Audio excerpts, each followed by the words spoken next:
This listening test is very important for your exam. अगर आपको भी सेम ऐसा ही रिजल्ट चाहिए जो आप अपनी स्क्रीन के ऊपर देख रहे हो, तो आप हमें व्हाट्सएप के ऊपर मैसेज कर कर प्रेडिक्शन मटेरियल को परचेज़ कर सकते हो। और जिन स्टूडेंट्स को ये लगता है कि प्रेडिक्शन के ऊपर ट्रस्ट नहीं करना चाहिए, वो फेक होती है, अगर प्रेडिक्शन पीडीएफ हमारी फेक होती तो कभी भी 7, 8, 9 बैंड स्कोर स्टूडेंट के रीडिंग, लिसनिंग, राइटिंग और स्पीकिंग में बिल्कुल भी ना आते। ये बात आप भी जानते हो, ये एक कड़वा सच है। इसके अलावा आपको एवरी प्रूफ देखने को मिलेगा मेरे इंस्टाग्राम पेज के ऊपर, जिसका नेम है आईएलएस वाला इंडिया। हमारे नाम के ऊपर काफ़ी फेक पेजेस भी बन चुके हैं, लोग काफ़ी फ्रॉड भी कर रहे हैं। प्लीज़ उनसे बच के रहें। हमारा एक ही पेज है आईएलएस वाला इंडिया, जो स्क्रीनशॉट आप लेफ्ट साइड देख रहे हो। If you need good prediction material, good band score, then you can drop me message on my WhatsApp for upcoming exam prediction. Hear a telephone conversation between a caller and a representative of a company hiring marquees. First, you have some time to look at questions 1 to 7.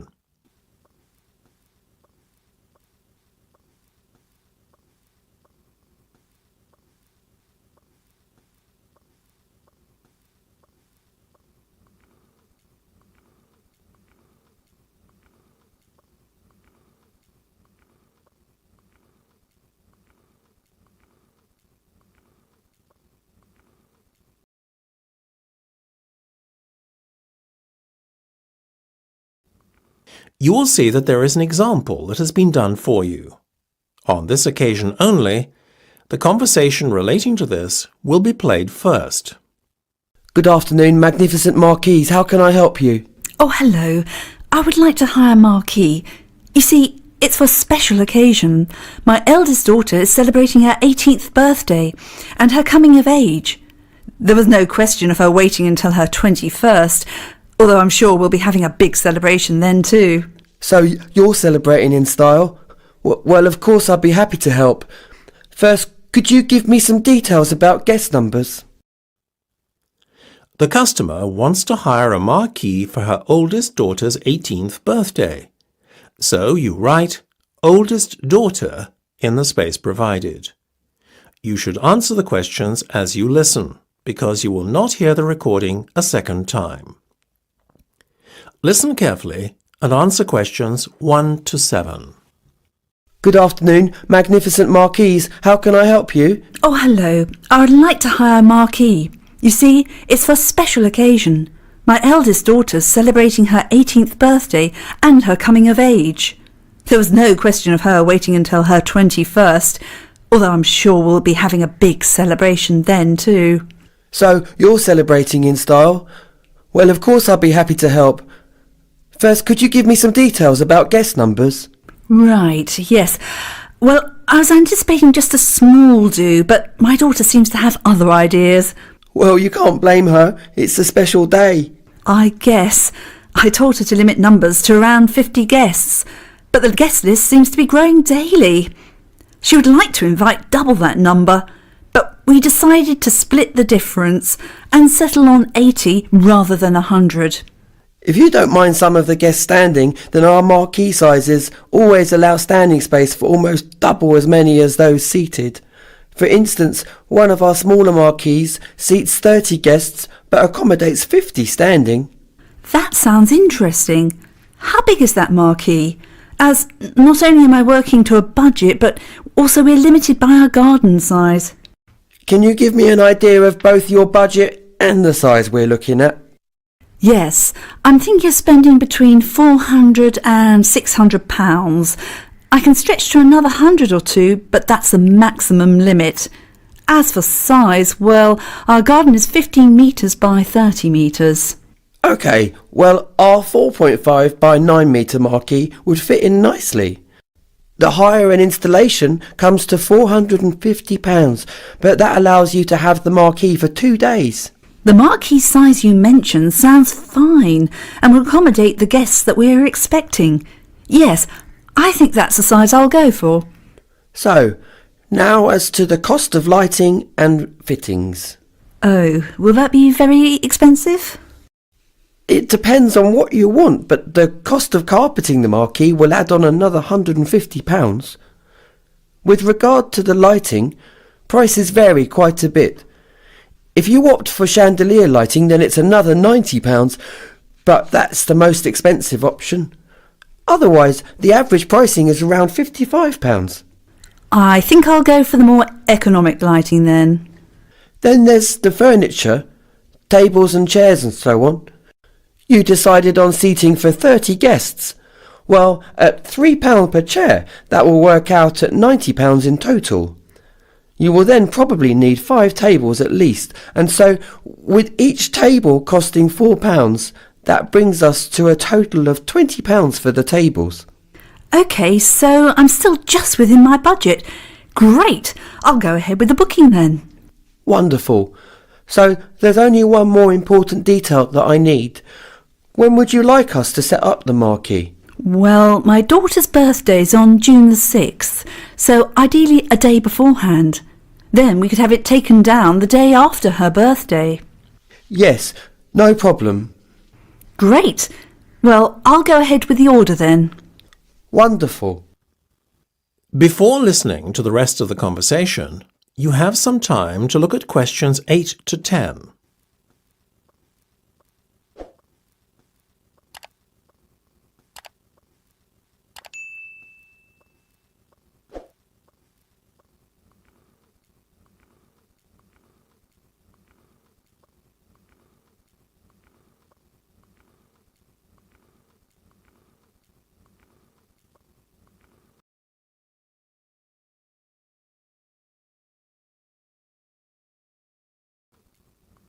Now listen and answer questions 8 to 10. OK, so that I can process your order, I need to take down some details. May I start by taking down your name and postcode? Yes, it's Jenny Lakewell, and the postcode's CV6TL3. Is that Jenny with a double N? Yes, that's correct. And is that Jenny with a Y or an IE at the end? Yes, it confuses everyone. I use the first spelling. And I'm sorry, I didn't quite catch the postcode. Was that CB6? No, it's with a V, not a B. So it's CV6. Right you are. Can I have a contact number also, please? My mobile number is 07900 456. Oh, hold on a minute. I forgot I've got a different number now.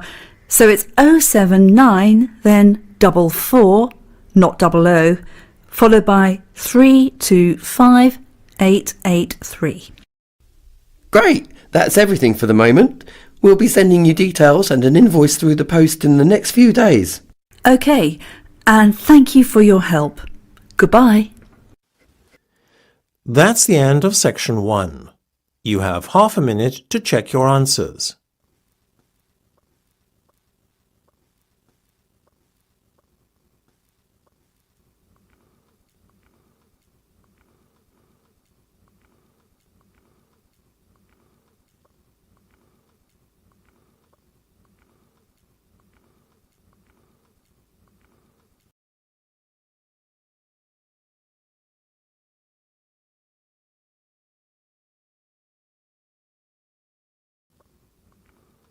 Now turn to section 2.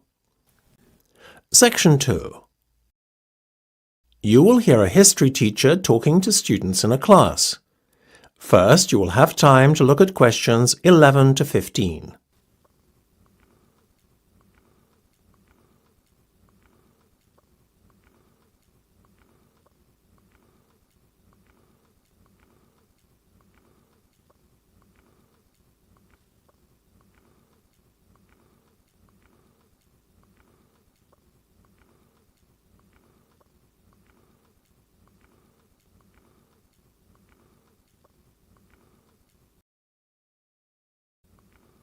Now listen carefully and answer questions 11 to 15.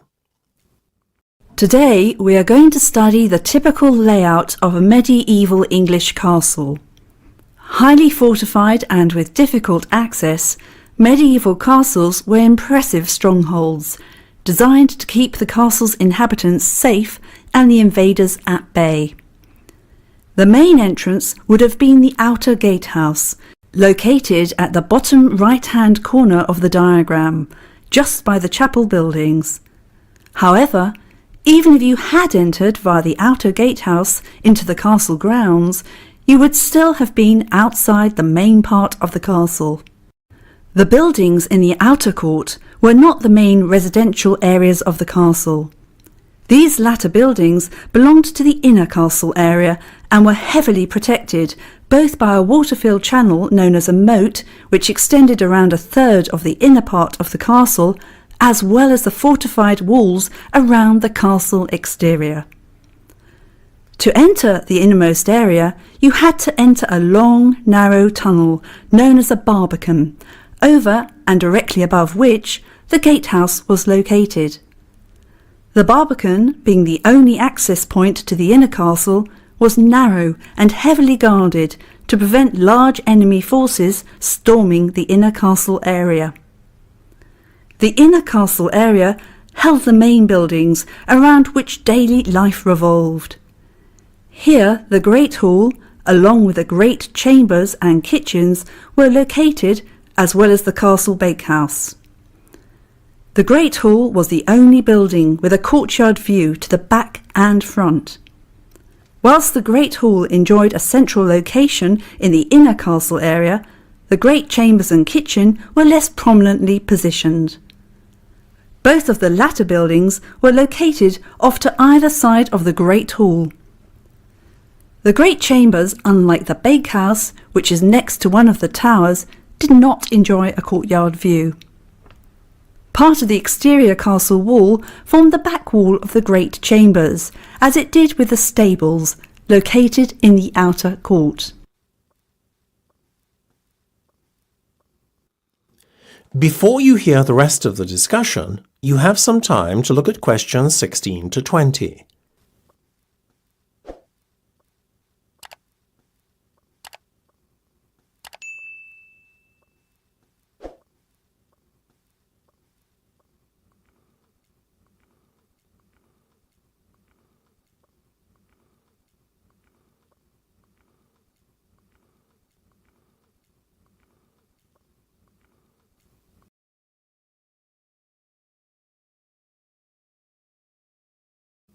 Now listen and answer questions 16 to 20.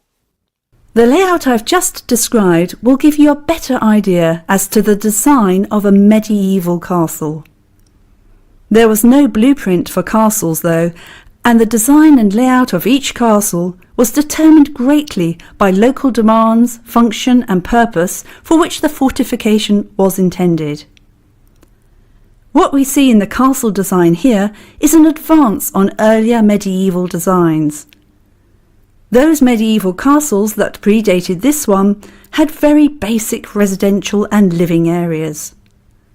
In such castles, the main focal point was the keep, rather than the great hall and great chambers, as in later years. Little more than a fortified tower, the keep doubled up as basic accommodation for the castle's residents. As the years passed, the living areas became more luxurious, evolving into separate buildings.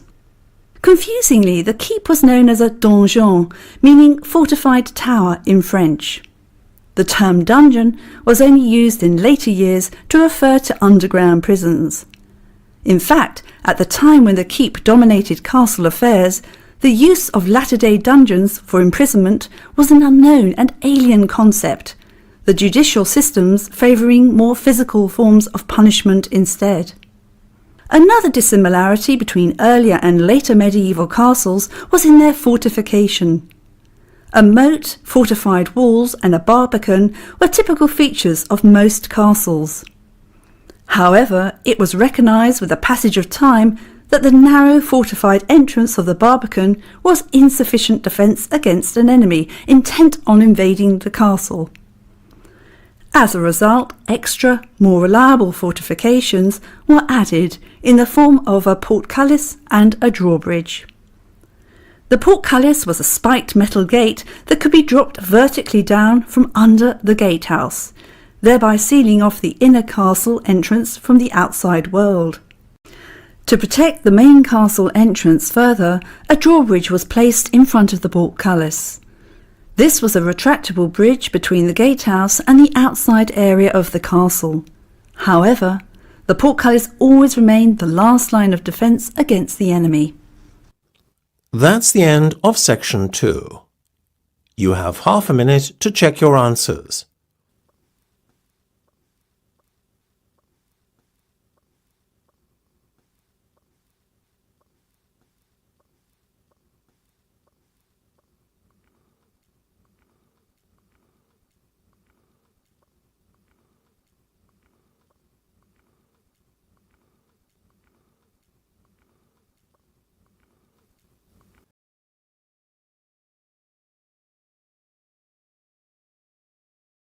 Now turn to section 3. Section 3. You will hear a discussion between two literature students and their lecturer. First, you have some time to look at questions 21 to 25.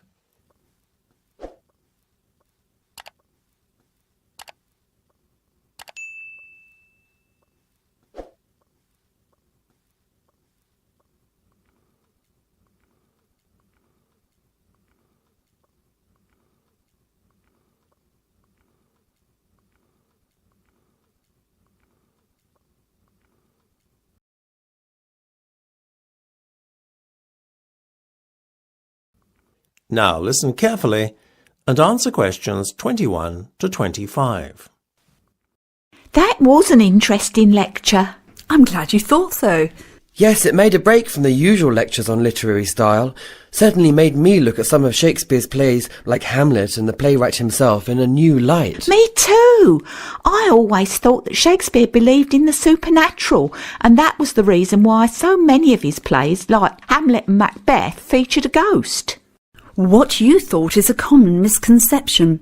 However, when you think about it, it was unlikely that Shakespeare would have been sympathetic to a belief in ghosts.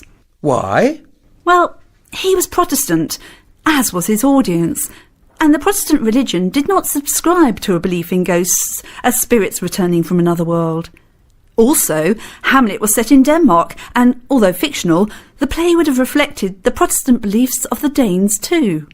So, the main religion in England at the time was Protestantism. Very much so. Any other religions like Catholicism were not tolerated by the religious authorities or James I, who was head of the Church of England at the time. What did the Catholics believe about ghosts? Their religion was compatible with a belief in the spirit world, as it were. Ghosts were seen as lost souls that were in purgatory, that is to say, a state between heaven and hell. So it was obvious, really, that Shakespeare incorporated ghosts into his play for other reasons, right? Absolutely. It's certainly odd to write about something you really don't believe in and then ask the audience to believe in it. So yes, there was clearly another motive. I guess when you think about it, it's quite apparent. As you mentioned in the lecture, ghosts appear in Macbeth and Hamlet really to show what the characters are thinking and as a catalyst for certain events. Quite right. And I think it's quite plain that Shakespeare had no belief in the supernatural. The fact that the ghosts seen by Macbeth and Hamlet are only often either visible to themselves or speak only to them suggests that the ghosts are only as real as the imagination of those who see them. So, would you say that the audience was as sceptical as Shakespeare with regard to ghosts? Well, as you know, the official line would have been that they didn't believe in ghosts, as it was not in line with Protestant beliefs prevalent at the time. Nevertheless, contrary to expectations, they do seem to have been a superstitious lot. Belief in witches and astrology were common back then, but how they justified their beliefs in religious terms is quite a mystery. Before you hear the rest of the discussion, you have some time to look at questions 26 to 30.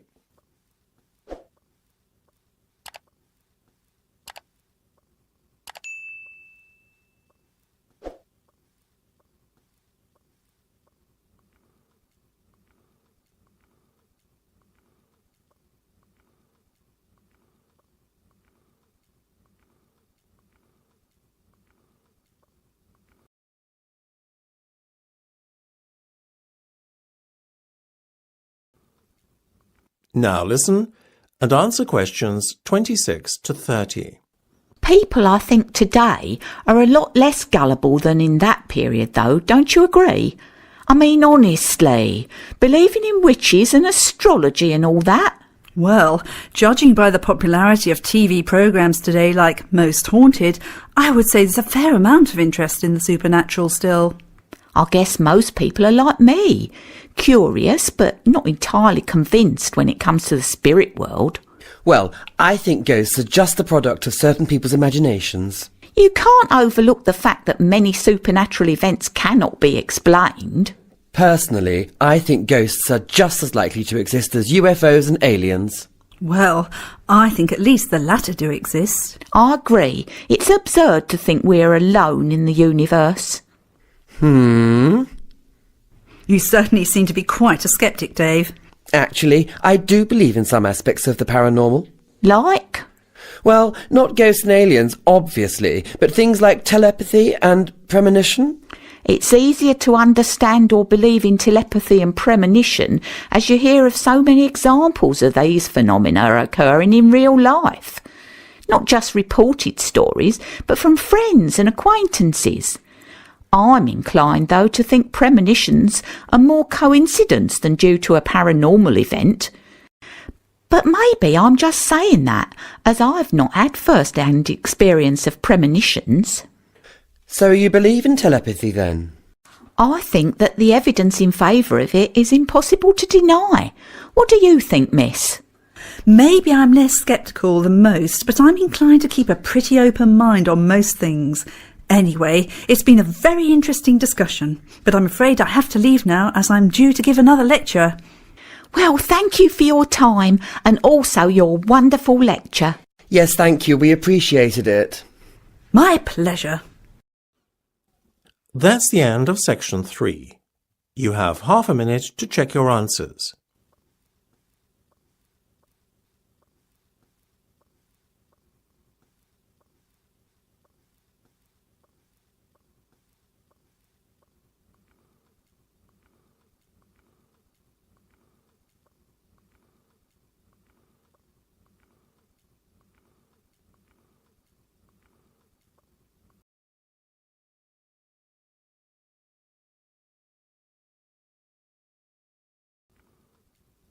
Now turn to section 4. Section 4. You will hear part of a lecture about Darwin's theory of evolution and its impact on society. First, you have some time to look at questions 31 to 40.